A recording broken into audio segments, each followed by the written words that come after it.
রাজকুমার বিক্রম, এসো। শুধু রাজকুমার আসবে কেন? আমি না আসলে হয় কি করে? কে তুমি, আর এখানে এসেছো কেন? আমি আপনার হবু মেয়ে জামাই।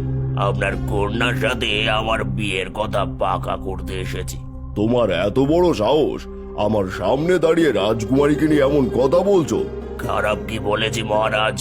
আমিও আপনার মেয়েকে পছন্দ করি, আর আপনার মেয়েকে বিবাহ করতে চাই। এখানে দোষের কি? তুমি ভাবলে কি করে তোমার মতো এমন উদ্ভট চেহারার একজন গরিবের সাথে আমার মেয়েকে বিবাহ দেব? দূর হয়ে যাও এখান থেকে। এখন শুভ মুহূর্ত বলে তোমাকে মাফ করে দিলাম, চলে যাও। না, আমি চলে যাওয়ার জন্য আসিনি। আমি রাজকুমারীকে আমার সাথে নিয়ে তবে এখান থেকে যাব। তোমার এত বড় সাহস, তুমি আমার সামনে দাঁড়িয়ে রাজকুমারীকে তুলে নিয়ে যাওয়ার কথা বলছো? প্রহরীরা দেখছো কি? বন্দি করো এই অপরাধীকে।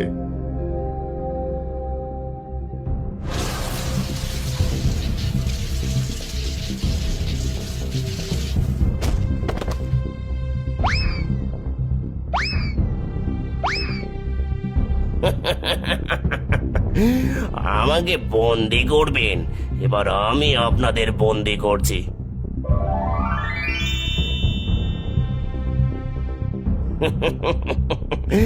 এসো রাজকুমারী, এসো।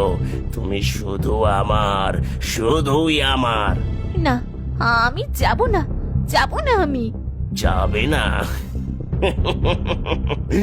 তোমাকে যে যেতেই হবে।